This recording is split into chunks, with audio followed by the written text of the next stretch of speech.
नमस्कार दोस्तों, स्वागत है आपका हमारे YouTube चैनल में। आज के इस वीडियो में हम गया में पिंडदान का क्या है महत्व इसके बारे में जानेंगे।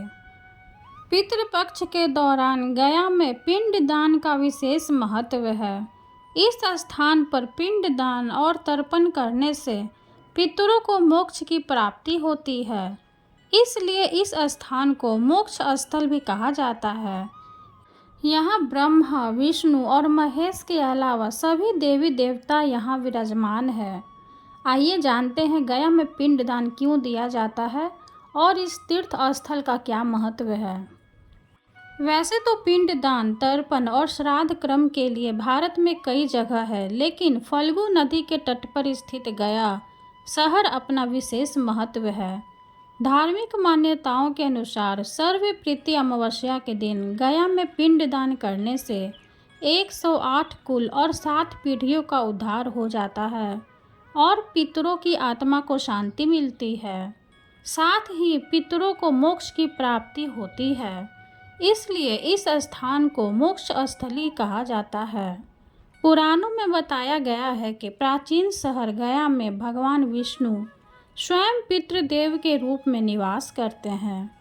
देश भर में श्राद्ध क्रम और पिंडदान के लिए 55 स्थानों को महत्वपूर्ण माना गया है, जिसमें बिहार के गया का स्थान सर्वोपरि माना गया है।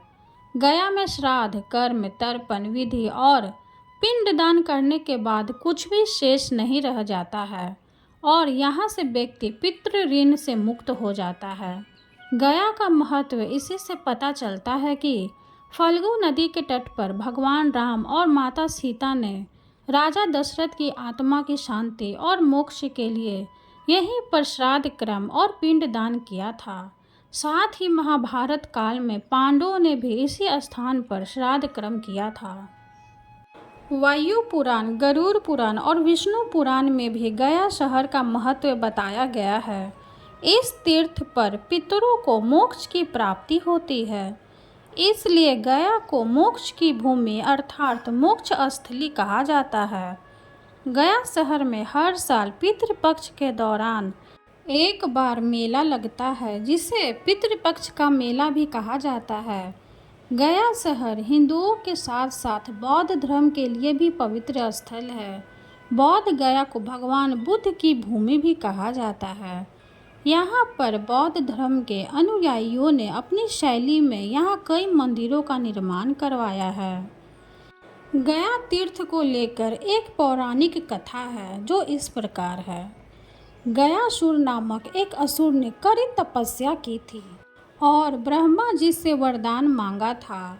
गयासुर ने ब्रह्मा जी से वरदान मांगा था कि उसका शरीर पवित्र हो जाए और लोग उसके दर्शन कर पाप मुक्त हो जाए। इस वरदान के बाद लोगों में भय खत्म हो गया और पाप करने लगे।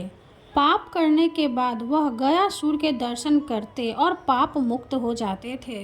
ऐसा होने से स्वर्ग और नर्क का संतुलन बिगड़ने लगा। बड़े बड़े पापी भी स्वर्ग पहुंचने लगे। इन सबसे बचने के लिए देवतागण गयासुर के पास पहुँचे और यज्ञ के लिए पवित्र स्थान की मांग की। गयासुर ने अपना शरीर ही देवताओं को यज्ञ के लिए दे दिया और कहा कि आप मेरे ऊपर ही यज्ञ करें। जब गयासुर लेटा तो उसका शरीर 5 कोस में फैल गया और यही 5 कोस आगे चलकर गया बन गया। गयासुर के पुण्य प्रभाव से वह स्थान तीर्थ के रूप में जाना गया। गया में पहले विविध नामों से 360 वेदियाँ थीं, लेकिन अब केवल 48 ही शेष बची है। गया में भगवान विष्णु गद्दाधर के रूप में विराजमान है। गयासुर के विशुद्ध शरीर में ब्रह्मा, जनार्दन, शिव तथा प्रपितामह निवास करते हैं, इसलिए पिंडदान व श्राद्ध क्रम के लिए इस स्थान को उत्तम माना गया है। यह थी कुछ जानकारी पितृपक्ष से जुड़ी हुई। वीडियो अगर अच्छी लगे तो लाइक कर दे, चैनल को सब्सक्राइब कर दे। धन्यवाद।